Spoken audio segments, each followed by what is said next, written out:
마지막 시간 하도록 하겠습니다. 48페이지 보시게 되면 성장관리방안 찾으셨죠. 동원의 기억입니다. 특광시구는 지금 우리는 개발행위 허가 파트를 보고 있기 때문에 관할 관청은 누구이다? 특광시군입니다. 국도 들어가는 것 아닙니다.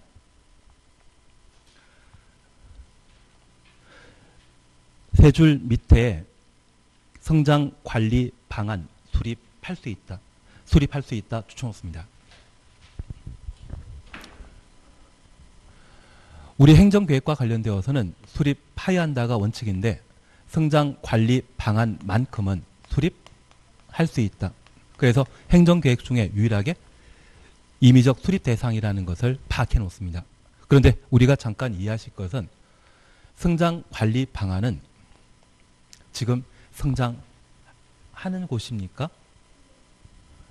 성장하려고 하는 곳입니까? 성장하려고 하는 곳.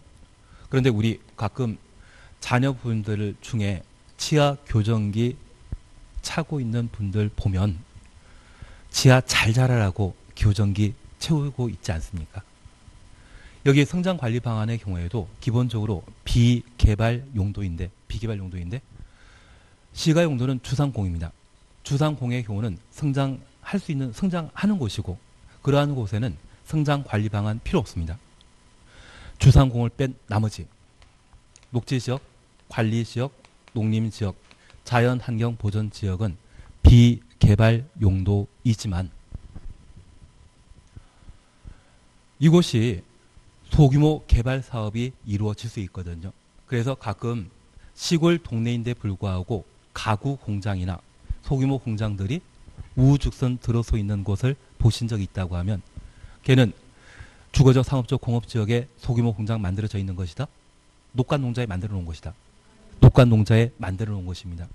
그런 소규모 공장이 하나, 둘 있을 때는 문제없지만 그 소규모 공장이 100동, 200동이 들어가게 되면 전기, 수도, 도로 등의 다양한 기반설이 부족해질 수 있거든요. 그래서 계획적인 개발을 도모하기 위해 녹간농자를 대상으로 잘 성장하라고 수립하는 계획을 성장관리 방안이라 표현합니다. 그래서 계획적 개발을 유도하기 위해 수립하는 계획, 걔를 뭐라 한다? 계획적 개발을 유도하기 위한 계획이 있다면 걔를 성장관리 방안이라 표현합니다. 그러면 이연 보시게 되면 특광시구는 개발행위 발생 가능성이 높은 지역을 대상으로 하여 성장관리 방안 수립할 수 있는 지역은 유보용도와 보전용도 지역으로 다음 각호 어느 하나에 해당되는 지역으로 한다. 얘는 29회 때 기출문제가 출제되었습니다. 그러면 유보용도와 보전용도라고 하면 걔는 녹간농자이죠. 주거적, 상업적, 공업지역은 시가용도이고 그 나머지를 녹간농자라 표현하는데 이 녹간농자가 유보용도, 보전용도 지역이라는 것 파악하십니다. 그래서 녹간농자를 대상으로 수립하는 행정계획이 있다면 걔를 성장관리 방안이라 표현합니다. 주거적, 상업적, 공업지역은 대상이다 아니다. 그걸 29회 때 기출문제로 출제했습니다. 그래서 올해 다시 시험에 나오게 되면 성장관리 방안은 임의적 수립 대상이라는 것 잡아놓으시는 게 필요합니다. 그리고 2번 내용 찾으셨죠? 성장관리 방안에는 1호, 2호를 포함한 둘 이상의 사항이 포함돼야 된다. 1, 2 묶어놓습니다. 도로 등의 기반설 배치 규모, 기반설의 배치 규모 가로 해놓습니다. 건설의 용도 제한, 건폐율, 용적률 1, 2 묶어놨습니다. 우리 지구단위 계획에서 이 4개 외 건축물 높이에 대한 최저한도, 최고한도란 말 기억나시죠? 높이는 필수사항이다 아니다? 아닙니다. 지구단위 계획에는 필수사항이었지만 성장관리 방안에는 높이 있다 없다? 1, 2에는 없습니다. 그런데 3번 보게 되면 건축의 배치, 형태, 색채, 높이 동그래 놓습니다. 성장관리 방안의 높이는 필수사항이다, 임의사항이다? 임의사항입니다. 지구단위 계획에는 필수사항이었지만 성장관리 방안에는 임의사항입니다. 높이는 성장관리 방안의 임의사항이지 필수적 내용이 아니라는 것 잡아놓습니다. 그리고 우리 배형 색건이란 말 기억나시죠? 배치, 형태, 색채. 그리고 건축선. 성장관리 방안에는 건축선은 그 내용이 아닙니다. 하나 이해하실 것은 이 건축선은 건축물 건축할 수 있는 선을 건축선이라 표현하는데 대지와 도로 사이의 경계선을 건축선이라 표현하고 있습니다. 그런데 이 건축선은 도시 지역에는 엄격하게 적용되는데 시골 동네에는 가을철에 농산물을 추수하게 되면 농산물을 건조시키는데 그 건조를 어디에 한다? 도로에 합니다. 만약 도시 지역의 도로 한가운데 광고판이라도 하나 설치하게 되면 바로 공무원들이 없애버리거든요. 그런데 시골 지역에 그 추수한 농산물을 도로 한가운데 건조시킨다고 공무원이 들고 가버리면 주변의 농민들이 도끼 들고 나오십니다. 그래서 시골 지역에 건축선은 의미 있는 제도이다. 적용 안 된다. 적용 안 됩니다. 그래서 시골에 수립하게 되는 성장관리 방안에는 건축선에 관한 내용은 그 내용이 될 수 없다라는 것 파악해 놓습니다. 그래서 제가 부탁드리는 것은 지구 단위 계획 내용과 성장관리 방안 내용을 비교하게 되었을 때 지구 단위 계획에는 5개 필수사항이 있지만 성장관리 방안에는 그 5개 중에 높이는 이미 사항이고 배영 3건이라는 말 기억나신다고 하면 건축선은 성장관리 방안 내용이 아니다. 그걸 정리해 주시는 게 필요합니다. 그래서 29회 때는 동그라미 니은이 시험에 나왔습니다. 성장관리 방안 수립 대상 지역 시험에 냈거든요. 주거적, 상업적, 공업적은 그 대상 아니다. 그걸 29회 때 시험에 냈기 때문에 30회 건너뛰고 다시 시험에 내게 되면 성장관리 방안은 특광시군이 수립할 수 있다라는 임의적 행정계획이라는 걸 기억하시고 그 내용에는 높이는 임의사항이고 건축선은 내용 이단이다. 아니다. 그것 잡아주시는 게 올해 준비하실 내용입니다. 그리고 이번 이행보증금과 관련되어서는 돈이거든요. 돈은 누구만 낸다? 민간만. 이행보증금은 이번 방법 등 차시였죠.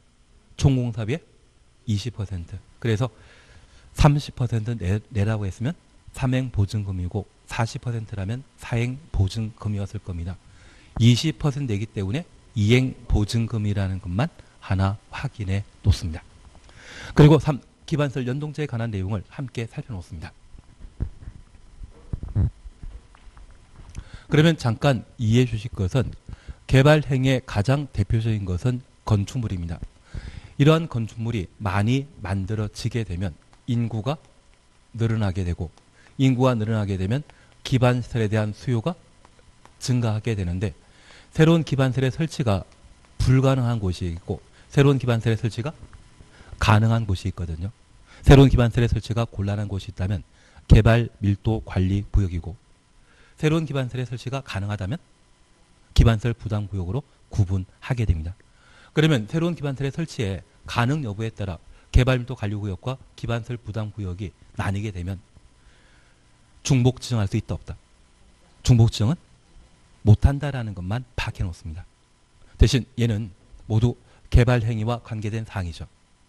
개발 행위와 관계된 사항이라면 개발 밀도 관리 구역이건 기반시설 부담 구역이건 지정하는 자는 허가권자입니다. 특광시군이 허가권자로서 개발 밀도 관리 구역과 기반시설 부담 구역을 지정할 수 있다. 그렇게 구분해 놓습니다. 그러면 첫 번째 개발 밀도 관리 구역과 관련되어 1. 대상 차시였죠. 특광시군은 주거적, 상업적, 공업지역 주상공 가로 해놓습니다. 개발 행위로 기반설의 처리, 공급, 수용 능력이 부족할 것으로 예상되는 지역 중에 기반설의 설치가 곤란한 지역, 곤란한 추놓습니다. 개발 밀도 관리 구역으로 지정할 수 있다. 그래서 개발 밀도 관리 구역의 지정 대상은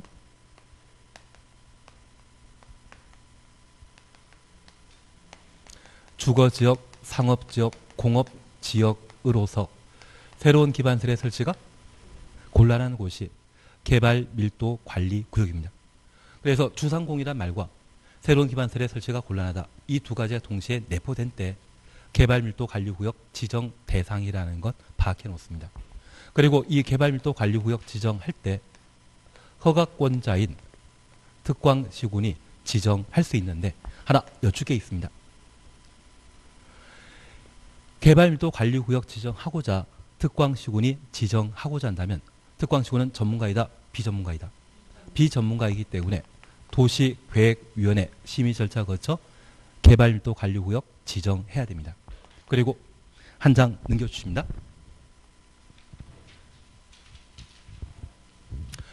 효과 보시게 되면 개발밀도 관리구역에서는 대통령령이 정하는 범위에 따라 건폐율 용적률 강화 적용할 수 있고 대통령령에서는 해당 용도 지역에 적용되는 용적률 최대 50% 강화할 수 있습니다.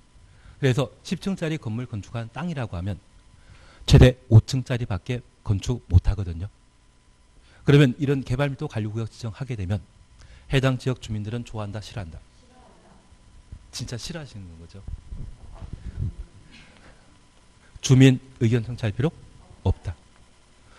토지 소유자만 고생한다 해서 잘됐다 생각하실 수도 있겠지만 해당 지역의 건물 규모가 축소되게 되면 그 건축물은 다양한 기능 제공하거든요.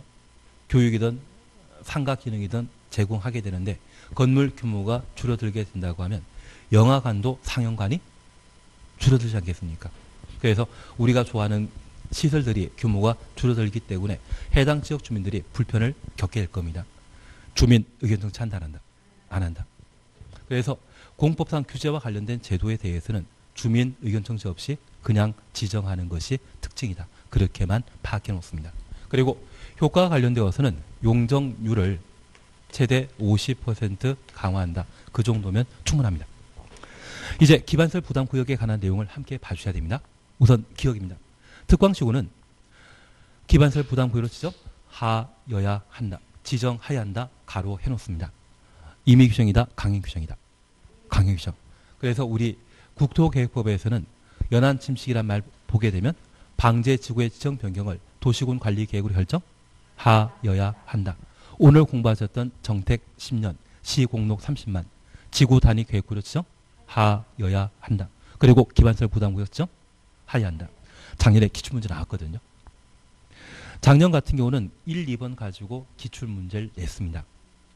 그래서 이번에 용도 지역 등이 변경되거나 해제되어 행위 제한이 완화되는 지역, 강화가 아니라 완화.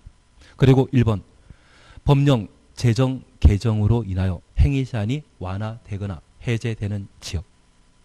행위 제한이 완화되게 되면 건축물 건축 등은 많아진다, 줄어든다. 행위 제한이 완화되면 많아질 수밖에 없거든요.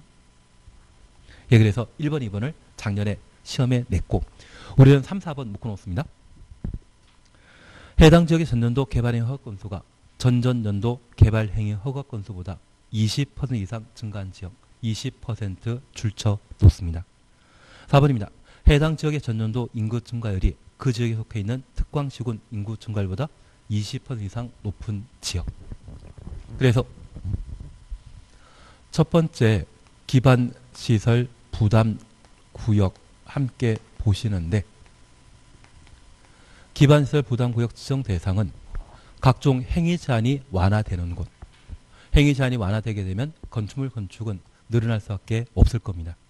그래서 개발 제한 구역 또는 시가 조정 구역이 해제되어 행위 제한이 완화되게 되면 건축물 건축 많아진다라는 것 파악해 놓으시고 두 번째 20% 이상 증가한 곳이 있다고 하면 기반시설 부담구역으로 하여야 한다. 특별히 개발행위 허가 건수와 관련되어서는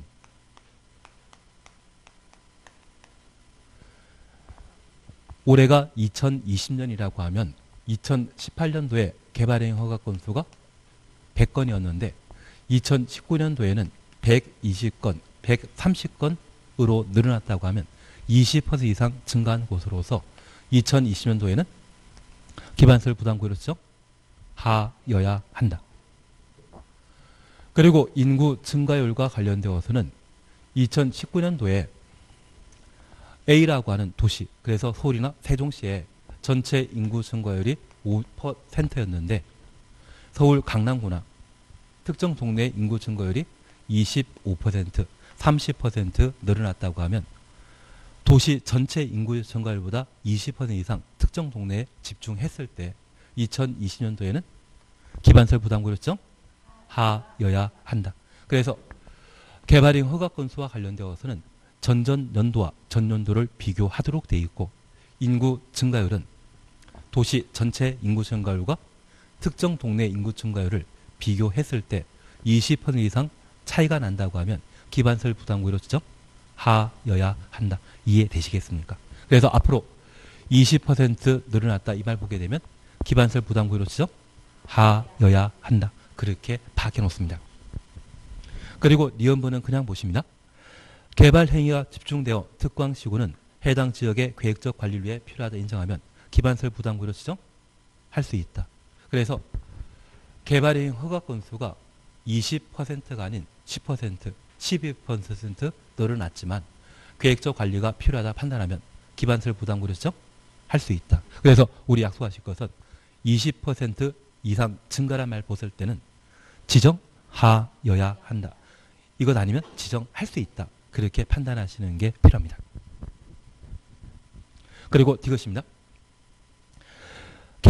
기반설 부담구역 지정 기준과 관련되어 다른 거 필요 없습니다. 박스 1번.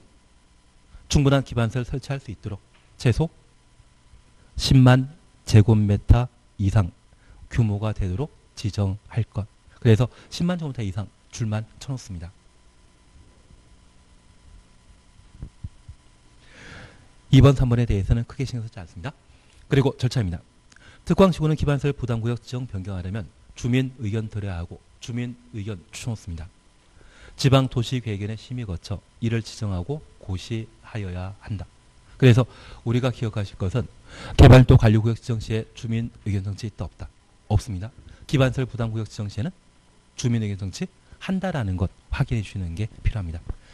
그리고 3번 기반설 설치 계획 찾으셨죠? 이렇게 기반설 부담구역을 특광시군 허가권자가 지정하게 되면 저 기반설 부담구역에는 새로운 기반설 설치해야 되거든요. 저 기반설은 개발 행위 집중되는 곳을 대상으로 기반설 부담구역 지정하게 되면 건축물 건축을 통해 개발 이익을 얻는 자가 있습니다.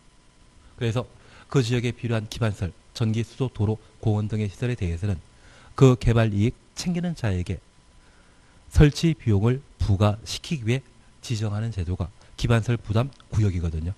나라에서 기반설 설치한다? 개발 이익 챙기는 자가 부담한다.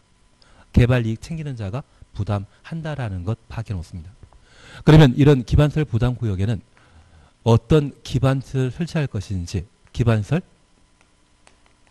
설치 계획을 수립하도록 되어 있는데 이 기반설 설치 계획은 기반설 부담구역 지정하고 1년 내 기반설 설치 계획을 수립하여야 합니다. 하나 이해하실 것이 있습니다. 여기 기반설 부담구역 지정한 곳은 지금 건축물 건축이 계속 이루어지고 있는 곳이거든요. 해당 지역에 필요한 기반설은 천천히 설치해야 된다? 빨리 만들어야 된다? 빨리.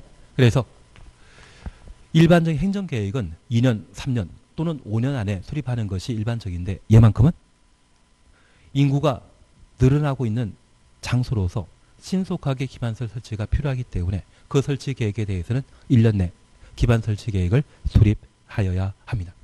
그러면 우리가 잠깐 이해하실 것이 있습니다. 기반설 부담구역 지정하고 최대 1년 안에 기반설 설치 계획 수립하면 저 기반설 설치 계획 수립 시에는 주민 의견 청취 한다 안 한다? 1년 만에 마음 바뀌는 사람 없습니다. 1년은 가지 않습니까? 마음이 와닿지 않기 때문에 1년만 해도 마음 바뀌시는 경우도 있기 때문에 이해는 하지만 행정계획과 관련되어서는 안정성이라고 하는 것이 존재하기 때문에 최근 1년 내 주민 의견 청취했다고 하면 1년 사이에 마음 안 바뀌었다 해서 기반설 설치계획 수립 시에는 주민 의견 청취 없습니다. 그래서 주민 의견 청취하지 않는 행정계획 공법에는 총 3가지 있습니다.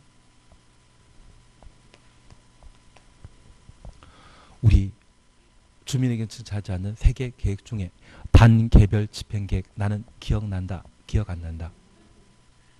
지방의회 의견 청취와 도시계획위원회 심의 관계 행정기관의 장에 협의 거쳐 단계별 집행계획 수립하고 단계별 집행계획 수립 시에는 주민의견정치 도시계획위원회 심의 없었습니다.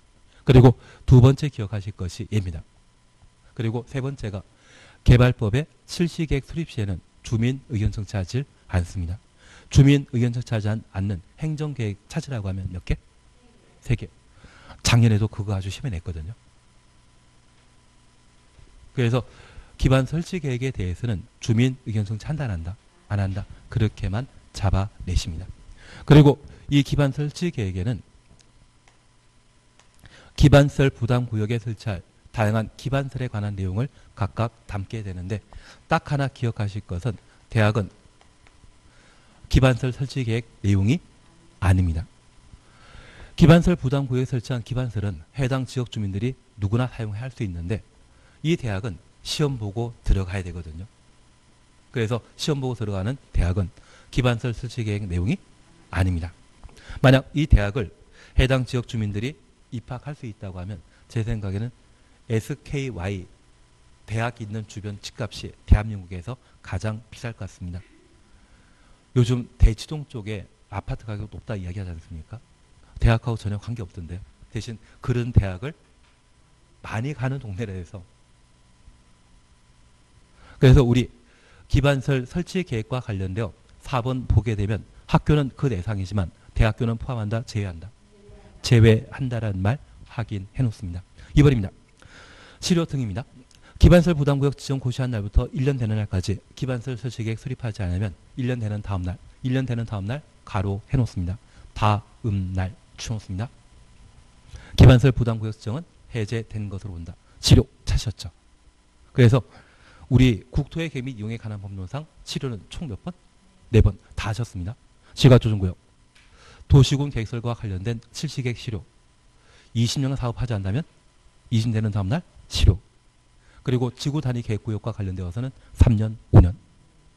구역 지정하고 3년 내 계획 수립하지 않으면 3년 되는 다음날 효력 상실하고 주민 입안 제한한 지구 단위 계획이 결정 고의되면 5년 내 공사 착수하지 않는다면 5년 되는 다음날 효력 상실하며 그리고 마지막 기반설 부담구역 지정하면 기반설 설치 계획을 1년 내 수립하지 않으면 1년 되는 다음날 효력 상실한다. 그리고 니은번 잠깐 보십니다. 지구 단위 계획 수립한 경우 기반설 설치 계획 수립한 것으로 본다. 첫 번째 우리 이해하실 것이 있습니다.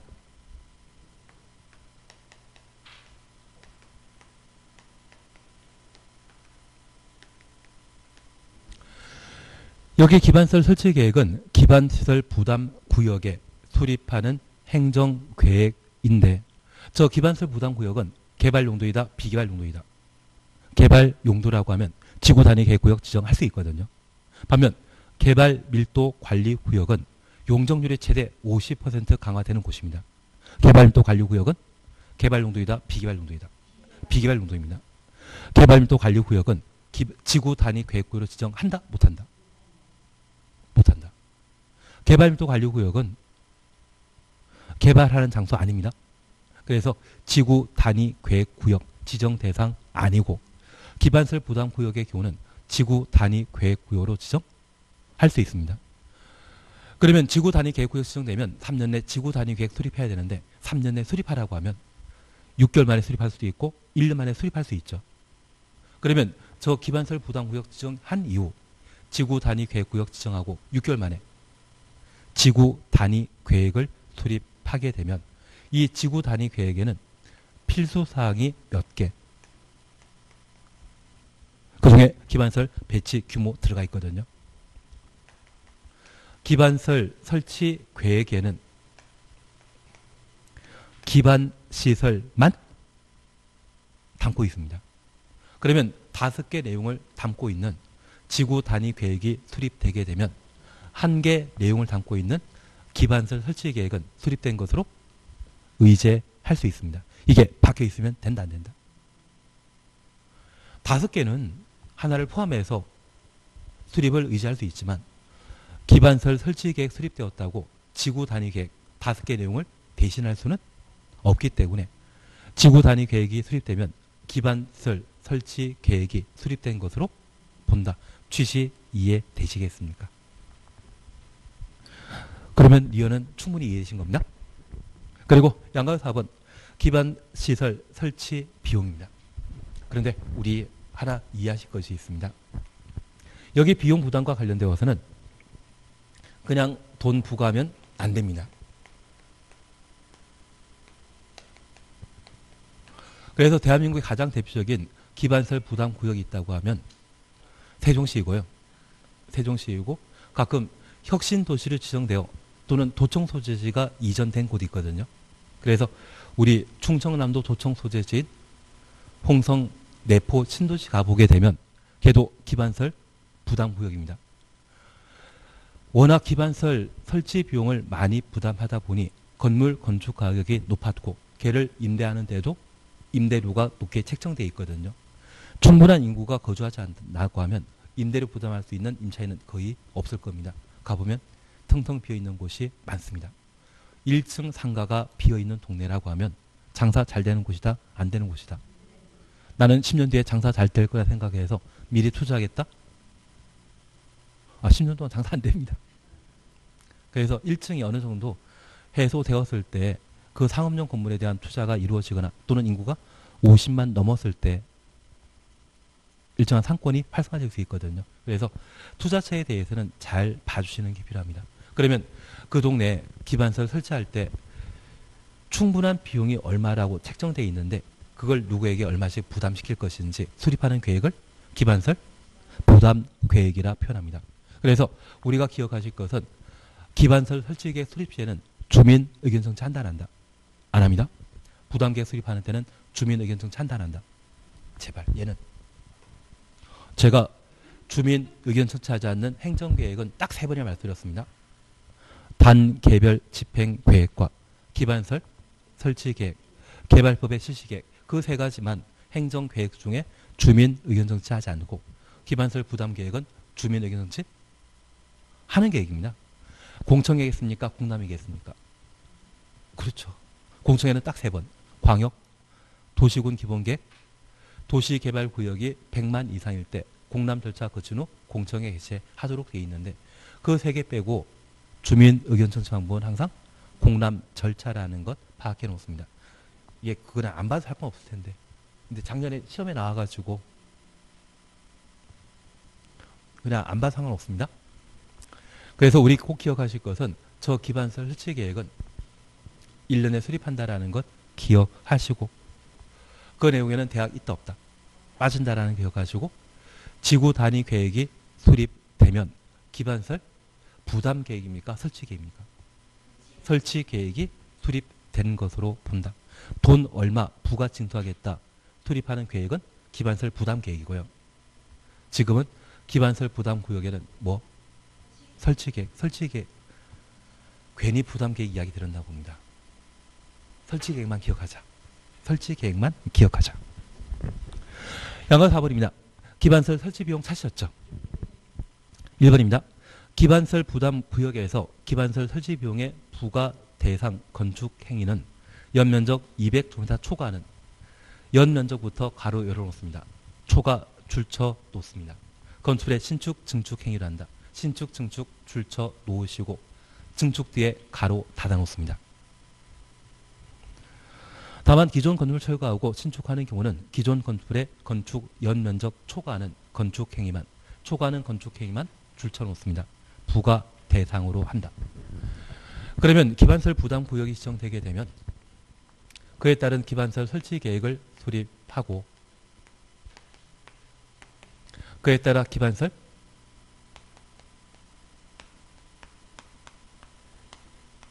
설치 비용을 부담하여 기반시설 설치하도록 되어 있습니다. 첫 번째, 기반시설 설치 비용의 부과 대상은 연면적 200제곱미터 초과하는 건축물의 신축, 증축 행위에 대해서만 부과 대상을 하고 있는데 연면적 60제곱미터 초과라고 하면 대충 60평 이상이거든요. 내가 살고 있는 집이 60평짜리 아파트이다? 그러면 탁구대를 하나 놔둬놓고 지낼 수 있거든요. 서민들은 부담한다 안 한다? 잘 사는 사람들만 부담하도록 되어 있고 그러한 건축물과 관련되어 신축, 증축 그러면 개축, 재축이라고 하면 종전과 동일한 규모 범위내 다시 투자하기 때문에 이때는 설치비용 부과 대상 아니고 오직 뭐만? 신축, 증축만. 그리고 대수선의 경우에는 돈 낸다 안 낸다? 안 냅니다. 대수는 새로 뭐 만드는 것이 아니라 기존의 것 고치기 때문에 규모 달라질 리 없죠. 그래서 연면적 200제곱미터 초과는 신축, 증축 시에 기반설 설치비용 부과 대상이라는 것 확인하십니다. 그리고 두 번째입니다. 우리 단서에 관한 내용 보셨는데 만약 현재 연면적이 150제곱미터라고 하면 설치비용 부과 대상 아닙니다. 50 증축하면 200 이하이기 때문에 돈 낼 필요 없습니다. 대신 200에서 300제곱미터 만들고자 100을 증축하게 되면 200 초과는 100에 대해 설치 비용을 부담하게 됩니다. 그러면 기존 300제곱미터였는데 얘를 싹 철거해버리고 350을 만들었다고 하면 150에 대한 비용 부담한다? 50만 부담한다. 50만. 그래서 기존 건축물 철거하고 신축하게 되면 종전과 동일한 규모라면 개축, 재축이고요. 완전 철거하고 새로 신축하게 되었을 때 종전 연면적 초과는 기존 연면적 초과는 부분에 대해서만 기반 설치 비용을 부과하도록 되어 있는데 과거 200제곱미터 초과는 100에 대해서는 이미 돈 낸 적이 있죠. 그 부분에 대해서는 또 낸다 안 낸다? 안 내고 이번에 350 만들었다고 하면 50만 기존 연면적에서 초과했기 때문에 50에 대해서만 기반 설치 비용을 부담하게 됩니다. 취지 이해시겠습니까? 그래서 만약 단서에 기존 건축물 철거하고 신축하는 경우 200제곱미터 초과하는 건축 획기가 부과 대상이다. 나가면 틀립니다. 200 초과하는 것이 아니라 기존 건축물, 건축 연면적 초과하는 부분이 부과 대상이라는 것 밝혀 놓습니다. 취지 이해하시겠습니까? 그리고 다음 페이지에 기반설 유발 개수에 관한 내용을 다루는데 얘가 요즘 잘 나옵니다. 하지 말자. 이거 나오면 틀려주자. 그게 기본입니다. 대신 우리 이것 하나 이해해 주십시오. 숙박시설과 관련되어 1이라는 거 찾으셨죠? 숙박시설과 관련되어 1이라는 것 찾았습니다. 그러면 이제 우리가 이해해 주실 것은 최근 기출 문제에서는 기반설 유발 개수를 시험에 내면서 병원과 학교에 대한 기반설 유발 개수는 같다. 이렇게 시험 문제를 낸 적이 있습니다. 여기 병원은 병실이 갖춰져 있는 곳으로서 24시간 병실에는 환자가 계시거든요. 이들이 사용하는 전기, 수도, 1인당 사용량과 학교는 요즘 야자 없습니다. 그래서 일찍 학생이 끝나거든요. 그러면 이런 용도일 때 1인당 사용하는 전기, 수도 양은 같다, 다르다? 다릅니다. 어디가 높다? 병원은 24시간 환자 있고요. 학교는 야자 없거든요. 전기, 수도 사용량이 그만큼 낮기 때문에 유발 개수는 높다, 낮다? 낮다라는 것 밝혀 놓습니다. 그리고 두 번째 우리 봐주실 것이 있습니다. 단독택과 공동택이라는 말 찾으셨는데 각각 0.7이라는 말 찾아왔습니다. 그러면 주택 중에 소규모가 단독택이고 큰 게 공동택인데 전체 전기 수도 사용량을 따지는 것이 아니라 한 사람이 사용하는 전기 수도 사용량은 단독택이건 아파트이건 비슷하기 때문에 유발 개수는 같다라는 것 밝혀 놓습니다. 그럴 때 모든 기반설 유발 개수와 관련되어 기준에 내는 것은 뭐? 숙박시설. 그러면 우리가 가끔 호텔에 여행 가서 묵게 되면 전기, 수도 집에서처럼 아껴 사용한다, 쓸만큼 사용한다. 오랜만에 가가지고 쓸만큼 사용하지 않습니까? 그게 한 사람이 사용할 수 있는 가장 기본이라는 겁니다. 그래서 숙박시설을 기준으로 해서 그때 흥청망청 사용했던 게 가장 기본이 되고 그보다 더 많이 쓰는 것, 적게 쓰는 것에 따라 유발 개수가 달라진다는 것 밝혀 놓습니다. 그리고 마지막으로 1종 근린생활설과 2종 근린생활설 비교하게 되면 누가 높다? 뭐 1.3, 1.6 이거 외우면 그 정신 없습니다. 이게 꼭 시험 나온다면 하겠는데 작년에 그걸 물었거든요. 작년에 물었기 때문에 신경 쓰지 마시고 그냥 비교했을 때 이종 근린생활설의 가장 대표적인 것이 일반 음점입니다. 제가 항상 이야기 드렸던 인연, 정, 장밋빛 인생 뭐 그런 게 붙어있는 술집이라고 하면 일반 음점으로서 이종 근린생활설이거든요. 전기 수도 사용량이 좀 많습니다. 우리 지금까지 술 먹으면서 김밥 천국에서 이용하셨듯이 김밥 한 줄 5분이면 드시거든요. 10분 정도. 10분 만에 술 먹고 나온 사람이 있다 없다? 없습니다. 반면 일종 근린생활의 가장 대표적인 것이 김밥 천국입니다. 술 먹듯이 2시간, 3시간 김밥 한 줄 놔둬놓고 먹은 적 있다 없다? 감사합니다. 그래서 일종과 이종 근린생활설 중에 유발계수가 높은 것은 이종 근린생활설. 단독택과 공택은 같다. 그렇게만 비교하는 것으로 마무리 주십니다. 그리고 3번 별표해 놓습니다. 부가 납부 차셨죠. 특광시구는 납부 의무자가 건축 허가 받은 날부터 2개월 이내, 건축 허가부터 2개월 이내 가로 해놓습니다. 기반설 설치 비용을 부과하고 납부 의무자는 사용 승인 신청 시까지 일을 내야 된다. 사용 승인 신청 시 줄쳐 놓습니다. 하나 여쭐 게 있습니다.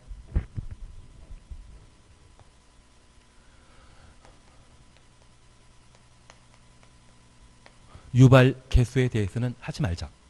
잘 찍자. 그걸로 해결해 주시고 부가 징수 절차와 관련되어 우리가 이해하실 것은 연면적 200제곱미터 초과하는 건물을 신축, 증축하는 때 부가 대상이라면 이번에 설계 도면 내고 허가 받는 규모가 300이면 200제곱미터 초과하는 100에 대해 설치 비용 부과하도록 되어 있거든요. 그러면 그런 기반설 설치 비용은 건축 허가 받고 200제곱미터 초과하는 여부를 파악할 수 있지 않습니까? 그때부터 얼마? 2개월 내 얼마 내라고 통지를 하게 됩니다. 그래서 부가 통지는 언제? 허가받은 날부터 2개월 이내. 그리고 두 번째입니다. 납부는 사용 승인 신청 시까지 납부하도록 되어 있는데 우리가 잠깐 이해해 주실 것이 있습니다. 만약 사용 승인 이후에 돈 내라 하면 안 내는 사람도 계시겠죠. 그래서 우리 부동산과 관련된 거래 관련 시에 양도소득세는 안 내는 분이 그렇게 많으신데 취득세는 낸다 안 낸다? 왜? 예, 그래서 돈 잘 내라고 사용 승인 신청 시까지 내도록 하고 있습니다. 대신 부가는 규모가 200제곱미터 초과하는지 정확하게 확인하기 위해 건축 허가받은 날부터 얼마? 2개월 이내 통지하는 반면 납부는 사용 승인 신청 시까지 내도록 돼 있다는 것 확인해 놓습니다. 그래서 절차에 관한 내용을 올해 꼭 한번 봐놓습니다. 그리고 이렇게 확보된 기반 설치 비용은 기반시설 설치하는데 사용해야 되는데 하나 이해하실 것이 있습니다. 여기 기반시설 설치 비용에 대해서는 미리 예측할 수 있다 없다? 우리가 국회에서 예산 편성하게 되면 일반 회계와 특별 회계라는 걸로 구분하고 있거든요. 일반 회계는 전년도에 올해 사용할 예산을 미리 계산하게 되었을 때 일반 회계라 하고 예측하지 못한 돌발 사태가 발생하게 되면 대한민국의 3차 추경 예산한 것은 올해가 처음입니다. 아마 4차 추경 예산도 할 수 있을 것 같은데 괜한 이야기 드렸습니다. 그처럼 예측하지 못한 상태에서 예산 편성이 이루어지게 되면 그때는 특별 회계라 표현합니다. 그러면 기반시설 부담 구역의 연면적 200제곱미터 초과하는 건축물 신축 증축에 대해서는 미리 예측한다 못한다? 못합니다. 그래서 기반 설치 비용에 대해서는 특별 회계 편성 대상이고 우리 동네에 기반시설 설치 비용을 부가 징수했다면 그 돈은 우리 동네만 사용해야 된다? 도시 전체 기반시설 설치하는 데 사용한다. 우리 동네만. 그게 기본입니다. 예, 그래서 우리 사용 찾으셨죠. 기업과 관련되어 두 번째 줄에 기반시설 부담 구역별로 특별회계 설치하여야 한다. 특별회계 추천없습니다. 특별회계 반대말은 일반회계입니다. 그리고 리얼머리입니다. 기반시설 설치 비용은 해당 기반시설 부담 구역의 기반시설 설치정에 사용하여야 한다. 딴 동네 사용하면 된다 안 된다?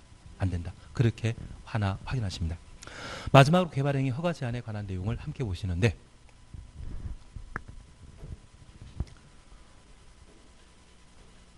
우리 개발 행위와 관련된 내용을 함께 보시면서 첫 번째 함께 하시는 것은 개발 행위는 도시군 계획 사업에 저촉되는 행위를 말합니다.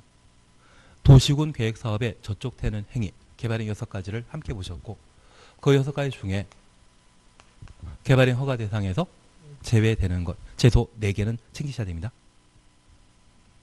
도시군 계획 사업에 따른 개발 행위, 경작 위한 토지 형질 변경,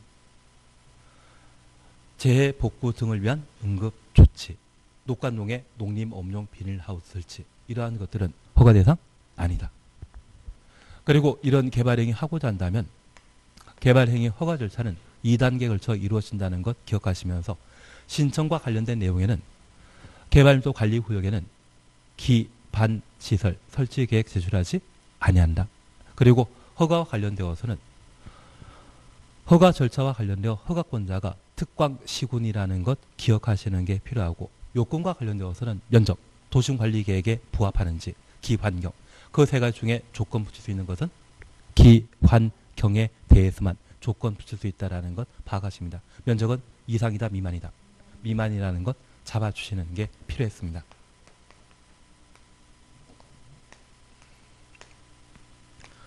그리고 특별히 의견 청취에 관한 내용을 함께 보시면서 개발행위와 관련된 의견 청취는 3번 있었습니다.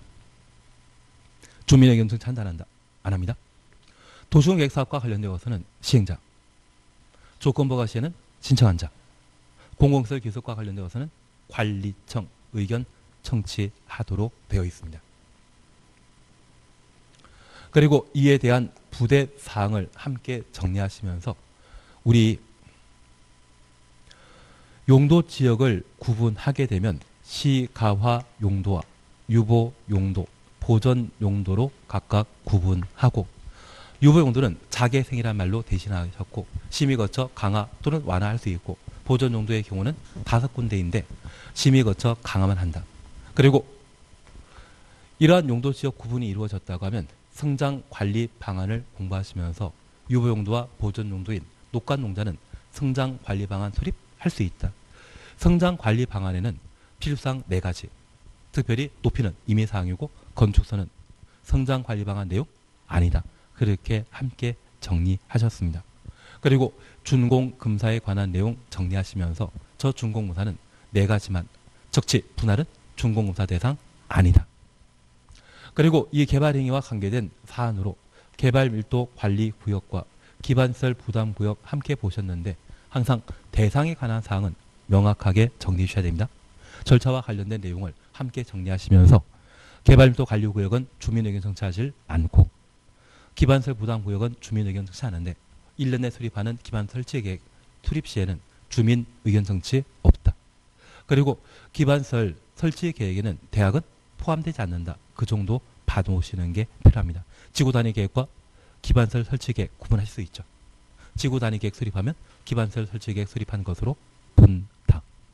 그리고 이 기반시설 부담구역에는 기반시설 설치 비용을 부가 징수하게 되는데 그 대상은 연면적 200제곱미터 초과는 신축 증축이 그 대상이라는 것 기억하시고, 특별히 부가 징수 시에 부가는 건축 허가받은 날부터 2개월 이내, 납부는 사용 승인 신청 시까지, 이때 확보된 돈은 기반시설 부담구역에만 사용해야 되기 때문에 특별회계 편성 대상이라는 것 확인해 놓습니다. 그리고 이제 마지막으로 봐주시는 것이 개발행위 허가 제한입니다. 그러면 이번에 개발행위 허가 제한하게 되면 허가를 제한하는, 허가를 못하는 그런 형태라는 것 파악해 놓습니다. 그래서 개발행위 허가 제한과 관련된 대상 함께 정리해 주시는데 우리 1번 국토교통부 장관 지도이사 시장군수 가로해 놓습니다. 다음 각과 어느 하나에 해당되는 지역에 대해 개발행위 허가 제한할 수 있다. 1번입니다. 녹지지역 또는 계획관리지역으로서 수목이 집단적으로 생육하고 있거나 조수류 등이 집단적으로 서식하고 있는 지역, 우량 농지로 보존할 필요가 있는 지역. 그래서 녹지지역부터 수목까지 가로해 놓으시면 청산리 하면 녹개수, 녹지적, 계획관리적, 수목입니다. 국어 시간에는 벽계수이지만 공법 시간에는 녹계수. 그러면 녹지지역과 계획관리지역에 수목이 집단적으로 서식하고 있는 지역은 보존할 필요 있다, 개발해야 된다. 그럴 때 개발행위 허가 제한 지역으로 지정할 수 있다는 것 확인해 놓습니다. 2번입니다. 개발 행위로 인해 환경, 경관 추정습니다. 문화재 추정습니다. 크게 오염되거나 손상될 우려가 있는 지역. 기환경의 환경 보존해야 된다, 개발해야 된다. 보존할 필요가 있으면 개발행위 허가 제한 지역으로 지정할 수 있습니다. 그리고 3, 4, 5 묶어놓습니다. 3은 워낙 길기 때문에 잠깐 보고 마십니다. 도시군 관리 계획을 수립하고 있는 지역으로서 계획 수립 중입니까? 수립된 것입니까? 하고 있는 지역이라면 수립 중입니다. 도시군 관리 계획이 결정될 경우 용도 지역 등의 변경이 예상되고 그에 따라 개발행위 허가 기준이 크게 달라질 수 있는 지역. 그래서 도시군 관리 계획이 결정되게 되면 개발행위 허가 기준이 크게 달라질 수 있는 곳에는 함부로 개발하지 못하게 할 수 있죠. 그리고 4번 지구 단위 계획 구역, 5번 기반설 부담 구역. 그래서 우리 청산야면 녹개수란 말 기억하시고 기지 계란말로 대신 하시는데 여기 기반설 부담 구역이라면 1년 안에 기반설 설치 계획 수립하여야 합니다. 그리고 지구 단위 계획 구역이라면 3년 안에 지구 단위 계획 수립해야 되고 도시군 기본 계획이나 관리 계획 수립 중인 것으로서 결정되면 용도 지역 등의 변경으로 개발행위 허가 기준이 크게 변경될 상황이라고 하면 개발행위 허가 제한적으로 지정할 수 있다. 다만 이 세 번째는 워낙 지문 길기 때문에 쉽게 못 나오거든요. 기반설 부담구역과 지구 단위 계획 구역의 경우는 계획 수립하는 곳이죠. 계획 수립하는 곳이죠. 그래서 이러한 곳은 개발행위 허가 제한적으로 지정할 수 있습니다. 그러면 이제 우리가 잠깐 이해하실 것이 있습니다. 여기 개발행위 허가 제한적으로 지정할 수 있는 자는 특광시군의 국토가 들어가는데 우리 지구 단위 계획 구역이 지정되게 되면 국토교통부 장관, 시도지사, 시장 군수가 지구 단위 계획 구역과 지구 단위 계획 수립하죠. 그러면 이 지구 단위 계획 구역 등이라고 하면 누구도? 국장도 개발 행위 허가 제한 지역으로 지정할 수 있다는 이야기입니다. 그래서 개발 행위와 관련된 관할 관청은 특광시군이 원칙이지만 여기만큼은 모든 행정청, 그래서 에브리바디가 모든 행정청이 개발행위 허가 제한 지역의 지정권자라는 것 파악해 놓습니다. 하나 여쭙게 있습니다. 주민 의견청 찬단한다. 이곳에는 건축을 건축한다 못한다. 제발. 개발밀도 관리구역, 개발밀도 관리구역처럼 개발행위 허가 제한 지역의 경우에도 사람들 좋아하는 사람 없거든요. 토기관리지구 지구 지정할 때 물어본 적 있다 없다? 없습니다. 그래서 서울에 토기관리지구 지정할 때 물어본 적 한 번도 없거든요. 그래서 공법상 규제가 되는 장소의 경우는 주민 의견청 찬단한다? 안 한다. 도시계획위원회 심의 거친다? 개발행위 허가 제한 지역 지정하게 되면 재산권 행사가 크게 침해되거든요. 심의 거쳐야 됩니다. 그래서 우리 절차 찾으셨죠? 개발행위 허가 제한하고자 하는 자는 국토교통부 장관의 경우에는 중앙도시계획위원회 심의 거쳐야 되고 지도이사 시장 군수의 경우는 지방도시계획위원회 심의 거쳐야 된다. 1회 3년 이내 기간 동안 1회 3년 가로해 놓습니다. 개발행위 허가 제한할 수 있다. 얘만 보고 끝내십니다. 다만 3호 내지 5호에 해당되는 지역에 대해 도시계획위원회 심의 없이 추천했습니다. 1회 2년 이내 기간 동안 개발행위 허가 제한 연장할 수 있다. 연장 추천했습니다. 공법상 연장하게 되면 항상 1년 연장입니다. 딱 하나만 2년 연장하는데 걔가 여기입니다. 대신 얘를 잠깐 봐놓습니다. 여기 지정권자가 개발행위 허가 제한 지역을 최초 지정하는 때에는 도시계획위원회 심의 거치는데 기, 지, 개에 해당되게 되면 개발행 허가 제한을 연장할 수 있거든요. 연장하면 1회 2년 범위 내 기간 연장할 수 있고, 이러한 연장 시에는 도시계획위원회 심의 거치지 않고 1회 2년 범위 내 기간 연장할 수 있습니다. 하나 이해하실 것이 있습니다. 제조 지정할 때 개발행위 허가 제한 지역 지정 전에는 건축물, 건축 등의 개발행위 가능했다, 불가능했다? 가능했다가 개발행위 허가 제한 지역 지정 이후에는 개발행위 한다, 못한다? 못한다. 개발행위를 할 수 없다고 하면 사유재산권, 사용수익 처분과 관련되어 사용수익권을 제한하는 것이거든요.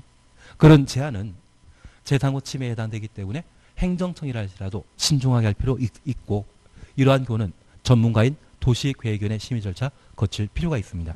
반면 기지계에 해당되어 기간 연장하게 되면 1년 연장한다, 2년 연장한다. 2년 연장하게 됩니다. 저 2년 연장하게 되면 연장 전에는 개발행위 한다, 못한다? 애초 지정된 상태에서 연장하는 것이죠. 못했다가 연장하게 되면 계속 개발행위 못합니다. 상황 변화 있다, 없다? 상황 변화 없기 때문에 이때는 전문가 집단의 심의 절차 거칠 필요 없습니다. 얘가 핵심이거든요. 이해, 심의 없이란 말 줄은 쳐놓으셨습니까? 상황 변화 없기 때문에 재산의 침해에 대한 규제가 달라지지 않기 때문에 이때는 심의 없이 할 수 있다. 그리고 마지막입니다. 정산리 높게수란 말 나오게 되면 개발행위 허가 제한하면 최대 제한 기간은 3년. 기지계에 해당되게 되면 최대 제한 기간은 5년. 그래서 1회 2년 범위 내 연장할 수 있는 것은 뭐만? 기지계만. 기반시설 부담구역과 지구 단위 계획구역 나오게 되면 최대 제한 기간은 5년이고, 높게수 이야기 나오면 최대 제한 기간은, 그것도 구분하실 수 있죠. 그래서 4주에 걸쳐 국토의 계획 및 이용에 관한 법률은 이렇게 마무리 짓도록 하겠습니다. 아마 다음 주에 개발법을 먼저 하든지 건축법을 먼저 하는지 그거는 제 마음입니다. 오늘 여기까지 하도록 하겠습니다. 수고하셨습니다.